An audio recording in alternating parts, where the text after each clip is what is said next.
Ano Bíblico 2022. Hoje, 19 de maio. 2 Crônicas, capítulo 29. Ezequias tinha 25 anos de idade quando começou a reinar e reinou 29 anos em Jerusalém. O nome de sua mãe era Abia, filha de Zacarias.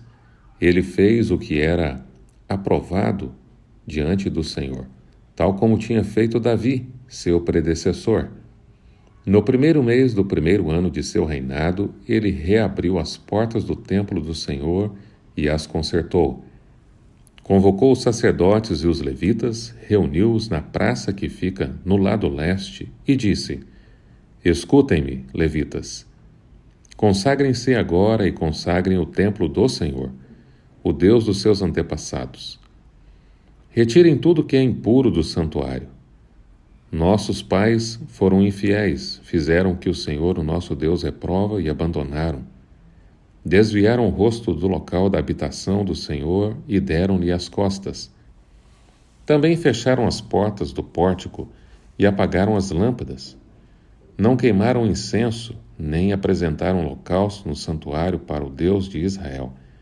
Por isso a ira do Senhor caiu sobre Judá e sobre Jerusalém, e ele fez deles objeto de espanto, horror e zombaria, conforme vocês podem ver com os seus próprios olhos. Por isso os nossos pais caíram à espada e os nossos filhos, as nossas filhas e as nossas mulheres foram levados como prisioneiros. Pretendo, pois, agora fazer uma aliança com o Senhor, o Deus de Israel, para que o fogo da sua ira se afaste de nós. Meus filhos, não sejam negligentes agora, pois o Senhor os escolheu para entrarem diante dele e o servirem para ministrarem perante ele e queimarem incenso. Então estes levitas puseram-se a trabalhar dentre os descendentes de Coate: Maate, filho de Amazai, e Joel, filho de Azarias. Dentre os descendentes de Merari, Quis, filho de Abdi, e Azarias, filho de Jealelel. Dentre os descendentes de Gerson, Joá, filho de Zima, e Éden, filho de Joá. Dentre os descendentes de Elisafã, Sinri e Jeuel. Dentre os descendentes de Asaf, Zacarias e Matanias. Dentre os descendentes de Amã, Jeuel e Simei. Dentre os descendentes de Gedutum, Semaías e Uziel. Tendo reunidos e consagrado os seus parentes, os levitas foram purificar o templo do Senhor conforme o rei havia ordenado, em obediência à palavra do Senhor. Os sacerdotes entraram no santuário do Senhor para purificá-lo e trouxeram para o pátio do templo do Senhor todas as coisas impuras que lá havia, e os levitas as levaram para o vale de Cedron. Começaram a consagração no primeiro dia do primeiro mês e no 8º dia chegaram ao pórtico do Senhor. Durante mais de 8 dias consagraram o templo do Senhor propriamente dito, terminando tudo no 16º dia. Depois foram falar com o rei Ezequias e lhe relataram: Purificamos todo o templo do Senhor, o altar dos holocaustos e a mesa do pão consagrado, ambos com todos os seus utensílios. Preparamos e consagramos todos os utensílios que o rei Acaz, em sua infidelidade, retirou durante o seu reinado. Eles estão em frente do altar do Senhor. Cedo na manhã seguinte, o rei Ezequias reuniu os líderes da cidade e juntos subiram ao templo do Senhor, levando 7 novilhos, 7 carneiros, 7 cordeiros, 7 bodes com as ofertas pelo pecado, em favor da realeza do santuário e de Judá. O rei ordenou que os sacerdotes descendentes de Arão sacrificassem os animais no altar do Senhor. Sacrificassem os animais. Então os sacerdotes abateram os novilhos e aspergiram sangue sobre o altar. Em seguida fizeram o mesmo com os carneiros e com os cordeiros. Depois os bodes para a oferta pelo pecado foram levados para diante do rei e da assembleia, que impuseram as mãos sobre eles. Os sacerdotes abateram os bodes e apresentaram o sangue sobre o altar. como oferta pelo pecado, para fazer propiciação por todo o Israel, pois era a favor de todo Israel que o rei havia ordenado que o holocausto e a oferta pelo pecado. O rei posicionou os levitas no templo do Senhor com símbolos, liras e harpas, segundo a prescrição de Davi, de Gade, vidente do rei, e do profeta Natã. Por isso, foi ordenado pelo Senhor por meio de seus profetas. Assim os levitas ficaram em pé preparados com os instrumentos de Davi e os sacerdotes com as cornetas. Então Ezequias ordenou que sacrificassem o holocausto sobre o altar. Iniciando o sacrifício, começou também o canto em louvor ao Senhor, ao som das cornetas dos instrumentos de Davi, rei de Israel. Toda a assembleia prostrou-se em adoração enquanto os músicos cantavam e os corneteiros tocavam, até que terminou o holocausto. Então o rei e todos os presentes ajoelharam-se e adoraram. O rei Ezequias e seus oficiais ordenaram aos levitas que louvassem o Senhor com as palavras de Davi e do vidente Asaf. Eles o louvaram com alegria. Depois inclinaram suas cabeças e o adoraram. Disse então Ezequias: Agora que vocês se dedicaram ao Senhor, tragam sacrifícios e ofertas de gratidão ao templo do Senhor. Assim a comunidade levou sacrifícios e ofertas de gratidão, e alguns espontaneamente levaram também holocaustos.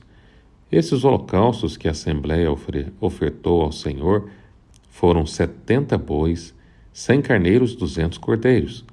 Os animais consagrados como sacrifício chegaram a 600 bois e 3.000 ovelhas e bodes. Como os sacerdotes eram muito poucos para tirar a pele de todos os holocaustos, os seus parentes, os levitas, os ajudaram até o fim da tarefa, e até que outros sacerdotes se consagrassem, pois os levitas demoraram menos que os sacerdotes para consagrar-se. Houve holocaustos em grande quantidade, oferecidos com gordura das ofertas de comunhão e com as ofertas derramadas que acompanhavam esses holocaustos. Assim foi restabelecido o culto no templo do Senhor. Ezequias e todo o povo regozijava-se com o que Deus havia feito por seu povo, e tudo em tão pouco tempo. 2 Crônicas, capítulo 30. A celebração da Páscoa. Ezequias enviou uma mensagem a todo Israel e Judá, e também escreveu cartas a Efraim e Manassés, convidando-os para virem ao templo do Senhor em Jerusalém e celebrarem a Páscoa do Senhor, o Deus de Israel. O rei, seus oficiais e toda a comunidade de Jerusalém decidiram celebrar a Páscoa no segundo mês. Não tinha sido possível celebrá-la na data prescrita, pois não havia número suficiente de sacerdotes consagrados. E o povo não estava reunido em Jerusalém. A ideia pareceu boa tanto ao rei quanto a toda a assembleia, então decidiram fazer uma proclamação em todo Israel, desde Berseba até Dan, convocando o povo a Jerusalém para celebrar a Páscoa do Senhor, o Deus de Israel, pois muitos anos não a celebravam segundo o que estava escrito. Por ordem do rei, mensageiros percorreram Israel e Judá com cartas assinadas pelo rei e pelos seus oficiais com a seguinte mensagem: Israelitas, voltem para o Senhor, o Deus de Abraão e de Isaque e de Israel, para que ele se volte para vocês que restaram e escaparam das mãos dos reis da Síria. Não sejam como seus pais e seus irmãos que foram infiéis ao Senhor, o Deus dos seus antepassados, de maneira que ele os deixou em ruínas, conforme vocês veem. Portanto, não sejam obstinados com os seus antepassados, submetam-se ao Senhor. Venham ao santuário, que ele consagrou para sempre. Sirvam ao Senhor, o seu Deus, para que o fogo de sua ira se desvie de vocês. Se vocês voltarem para o Senhor, os que capturaram, os seus irmãos e os seus filhos terão misericórdia deles, e eles voltarão a esta terra, pois o Senhor, o seu Deus, é bondoso e compassivo. Ele não os rejeitará, se vocês se voltarem para ele. Os mensageiros foram de cidade em cidade, em Efraim e Manassés, e até em Zebulon, Mas o povo zombou deles e os expôs ao ridículo. No entanto, alguns homens de Azer, de Manassés e de Zebulon humilharam-se e foram para Jerusalém. Já em Judá, a mão de Deus esteve sobre o povo, dando-lhe unidade de pensamento para executarem o que o rei e os oficiais haviam ordenado, conforme a palavra do Senhor. Uma imensa multidão reuniu-se em Jerusalém no 2º mês para celebrar a festa dos pães sem fermento. Eles retiraram os altares que havia em Jerusalém e se desfizeram de todos os altares de incenso, atirando-os no vale do Cedron. Abateram o cordeiro da Páscoa e no 14º dia do 2º mês. Os sacerdotes e os levitas, envergonhados, consagraram-se e trouxeram holocaustos ao templo do Senhor, e assumiram seus postos conforme prescrito na lei de Moisés, homem de Deus. Os sacerdotes aspergiram o sangue que os levitas lhes entregaram.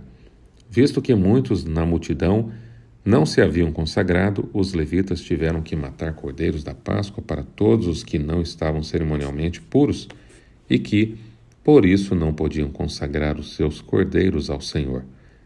Embora muitos que vieram de Efraim, de Manassés, de Issacar, de Zebulon, não se tivesse purificado, assim mesmo comeram a Páscoa, contrariando o que estava escrito.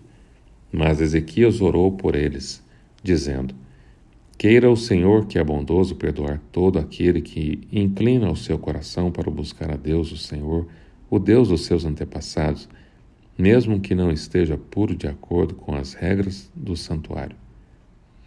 O Senhor ouviu a oração de Ezequias e não castigou o povo. Os israelitas presentes em Jerusalém celebraram com muita alegria a festa dos pães sem fermento durante 7 dias. Diariamente os levitas e os sacerdotes cantavam louvores ao Senhor ao som dos instrumentos ressonantes do Senhor. Ezequias dirigiu palavras animadoras a todos os levitas que mostraram boa disposição para com o serviço do Senhor durante as ofertas. Apresentaram sacrifícios de comunhão e louvaram o Senhor, o Deus dos seus antepassados. E toda a assembleia decidiu prolongar a festa por mais 7 dias e a celebraram com alegria. Ezequias, rei de Judá, forneceu 1.000 novilhos e 7.000 ovelhas e bodes para a assembleia, e os líderes 1.000 novilhos e 10.000 ovelhas e bodes. Muitos sacerdotes se consagraram, e toda a assembleia de Judá se regozijava com a festa, os sacerdotes com os levitas, com todos os que haviam reunido, vindos de Israel, inclusive os estrangeiros, que de alegria viviam em Israel e em Judá. Houve grande alegria em Jerusalém, pois desde os dias de Salomão, filho de Davi, rei de Israel, não havia acontecido algo assim na cidade. Os sacerdotes e os levitas levantaram-se para que abençoassem o povo, e Deus os ouviu. A oração deles chegou ao céu, sua santa habitação. 2 Crônicas, capítulo 31. Quando a festa acabou, os israelitas saíram pelas cidades de Judá e despedaçaram as pedras sagradas e derrubaram os postes sagrados. Eles destruíram os altares idólatras em todo Judá e Benjamim e em Efraim e Manassés. Depois de destruírem tudo, voltaram para suas cidades, cada um para sua própria propriedade. O serviço do templo é reorganizado. Ezequias designou os sacerdotes e os levitas por turnos, cada um de acordo com os seus deveres, para apresentarem holocaustos e sacrifícios de comunhão, ministrarem, darem graças e cantarem louvores junto às portas da habitação do Senhor. O rei contribuía com seus bens pessoais para os holocaustos da manhã, da tarde, para os holocaustos dos sábados, das luas novas e das festas fixas, conforme o que está escrito na lei do Senhor. Ele ordenou ao povo de Jerusalém que desse aos sacerdotes e aos levitas a porção que lhes era devida, a fim de que pudessem dedicar-se à lei do Senhor.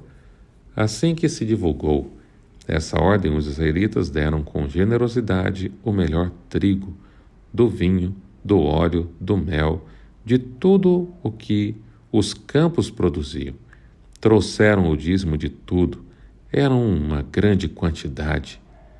Os habitantes de Israel e de Judá que viviam nas cidades de Judá também trouxeram o dízimo de todos os seus rebanhos e das coisas sagradas dedicadas ao Senhor, o seu Deus, juntando-os em muitas pilhas. Começaram a fazer isso no 3º mês e terminaram no 7º. Quando Ezequias e os seus oficiais chegaram e viram as pilhas de ofertas, louvaram o Senhor e abençoaram Israel, o seu povo. Ezequias perguntou aos sacerdotes e aos levitas sobre essas ofertas. O sumo sacerdote Azarias, da família de Zadok, respondeu: Desde que o povo começou a trazer suas contribuições ao templo do Senhor, temos tido o suficiente para comer e ainda tem sobrado muito, pois o Senhor tem abençoado o seu povo, e esta é a grande quantidade que sobra. Ezequias ordenou que preparassem despensas do templo do Senhor, e assim foi feito.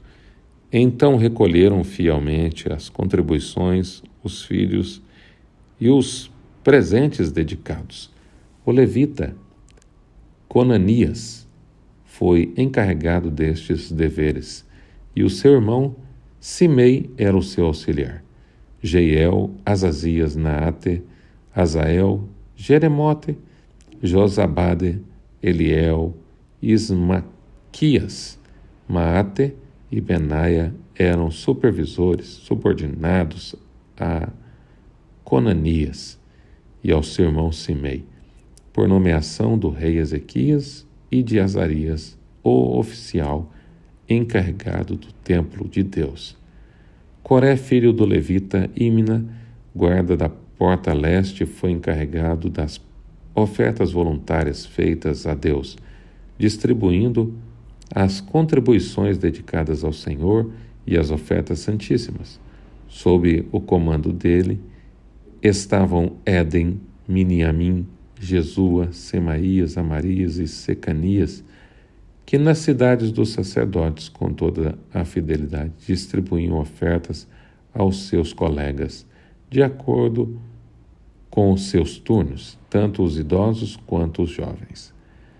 Eles a distribuíram aos homens e aos meninos de 3 anos para cima, cujos nomes estavam nos registros genealógicos, e também a todos os que estavam no templo do Senhor para realizar suas várias tarefas diárias, de acordo com suas responsabilidades e seus turnos. O registro incluía todos os filhos pequenos, as mulheres e os filhos e filhas de todo o grupo, pois os sacerdotes e os levitas haviam sido fiéis em se consagrarem. Entre os sacerdotes descendentes de Arão se viviam nas terras de pastagem ao redor de sua cidade. Também foram nomeados alguns deles, de cidade em cidade, para distribuírem as ofertas a todos os sacerdotes e a todos os que estavam registrados nas genealogias dos levitas. Foi isso que Ezequias fez em todo o reino de Judá. Ele fez o que era bom e certo, e em tudo foi fiel diante do Senhor, do seu Deus, em tudo o que ele empreendeu no serviço do templo de Deus e na obediência à lei e aos mandamentos. Ele buscou o seu Deus e trabalhou de acordo com o coração, e por isso prosperou. 2 Crônicas, capítulo 32. A ameaça de Senaqueribe contra Judá. Depois de tudo que Ezequias fez com tanta fidelidade, Senaqueribe, rei da Síria, invadiu Judá e sitiou cidades fortificadas para conquistá-las.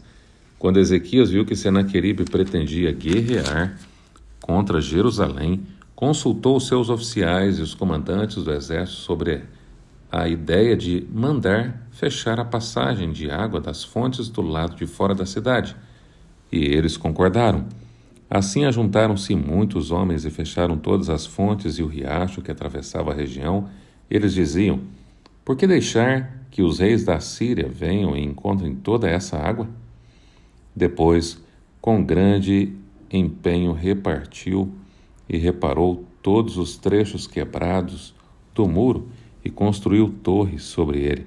Construiu outro muro do lado de fora do primeiro e reforçou o milo da cidade de Davi.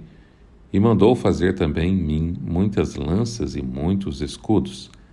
Nomeou sobre o povo oficiais militares e os reuniu na praia, junto à porta da cidade, animando-os com estas palavras: Sejam fortes e corajosos.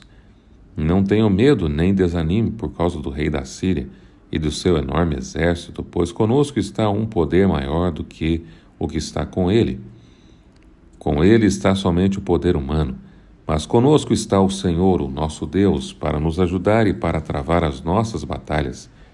E o povo ganhou confiança com o que disse Ezequias, rei de Judá. Mais tarde, quando Senaqueribe, rei da Síria, e todas as suas forças estavam sitiando Laques, mandou oficiais a Jerusalém com a seguinte mensagem a Ezequias e a todo o povo de Judá que morava lá. Assim disse Senaqueribe, rei da Síria: Em quem vocês baseiam a sua confiança para permanecerem cercados em Jerusalém? Quando Ezequias diz: O Senhor, o nosso Deus, nos salvará das mãos do rei da Síria. Ele os está enganando para deixá-los morrer de fome e de sede. Mas não foi o próprio Ezequias que retirou os altares desse Deus, dizendo a Judá e a Jerusalém: Vocês devem adorar diante de um só altar e sobre ele queimar incenso? Vocês não sabem o que eu e os meus antepassados fizeram a todos os povos das outras terras? Acaso alguma vez os deuses daquelas nações conseguiram livrar da minha mão a terra deles? De todos os deuses das nações que os meus antepassados destruíram, qual deles conseguiu salvar o seu povo de mim? Como então o Deus de vocês poderá livrá-los das minhas mãos? Portanto, não deixem Ezequias enganá-los e iludi-los dessa maneira. Não acreditem nele, pois nenhum Deus de qualquer nação ou reino jamais conseguiu livrar o seu povo das minhas mãos ou das mãos dos meus antepassados. Muito menos o Deus de vocês conseguirá livrá-los da minha mão. Os oficiais de Senaqueribe desafiaram ainda mais a Deus, o Senhor, e ao seu servo Ezequias. Senaqueribe também escreveu cartas insultando o Senhor, o Deus de Israel, e o desafiando. Assim como os deuses dos povos das outras terras não livraram o povo deles das minhas mãos, também o Deus de Ezequias não livrará o seu povo das minhas mãos. Então os oficiais gritaram na língua dos judeus e o povo de Jerusalém que estava sobre o muro para assustá-lo e amedrontá-lo com o intuito de conquistarem a cidade. Referiram-se ao Deus de Jerusalém como falaram dos deuses dos outros povos da terra, que não passam da obra das mãos dos homens. Por tudo isso, o rei Ezequias e o profeta Isaías, filho de Amós, clamaram em oração aos céus. E o Senhor enviou um anjo que matou todos os homens de combate e todos os líderes oficiais no acampamento do rei da Síria, de forma que este se retirou envergonhado com a sua terra, para a sua terra. E certo dia, ao entrar o templo do seu Deus, alguns dos seus filhos o mataram à espada. Assim o Senhor salvou Ezequias e o povo de Jerusalém das mãos de Senaqueribe, o rei da Síria, e das mãos de todos os outros, e cuidou deles em todas as fronteiras. Muitos trouxeram a Jerusalém ofertas para o Senhor e presentes valiosos para Ezequias, rei de Judá. Daquela ocasião em diante, ele foi muito respeitado por todas as nações. O orgulho e a morte de Ezequias. Naquele tempo, Ezequias ficou doente e quase morreu. Ele orou ao Senhor, que lhe respondeu dando-lhe um sinal milagroso. Mas Ezequias tornou-se orgulhoso e não correspondeu à bondade com que foi tratado. Por isso a ira do Senhor veio sobre ele, sobre Judá e sobre Jerusalém. Então Ezequias humilhou-se, reconhecendo o seu orgulho, como também o povo de Jerusalém. Por isso a ira do Senhor não veio sobre eles durante o reinado de Ezequias. Possuía Ezequias muitíssimas riquezas e glória. Construiu depósitos para guardar prata, ouro, pedras preciosas, especiarias, escudos e todo tipo de objetos de valor. Também construiu armazéns para estocar trigo, vinho e azeite. Fez ainda estábulos para os seus diversos rebanhos e para as ovelhas. Construiu cidades e adquiriu muitos rebanhos, pois Deus lhe dera muitas riquezas. Foi Ezequias que bloqueou o manancial superior da fonte de Giom e canalizou a água para a parte oeste da cidade de Davi. Ele foi bem-sucedido em tudo o que se propôs a fazer. Mas quando os governantes da Babilônia enviaram uma delegação para perguntar-lhe acerca do sinal milagroso que havia ocorrido no país, Deus o deixou para prová-lo e para saber tudo o que havia em seu coração. Os demais acontecimentos do reinado de Ezequias e os seus atos piedosos estão escritos na visão do profeta Isaías, filho de Amós, no livro dos reis de Judá e de Israel. Ezequias descansou com seus antepassados e foi sepultado na colina onde estão os túmulos dos descendentes de Davi. Todo Judá e o povo de Jerusalém prestaram-lhe homenagens por ocasião da sua morte, e o seu filho Manassés foi o seu sucessor. Está escrito: nem só de pão viverá o homem, mas de toda palavra que procede da boca de Deus. Que você faça como Davi, ao dizer: guardei as tuas palavras no meu coração para não pecar contra ti. Que Deus te abençoe e abençoe a sua família.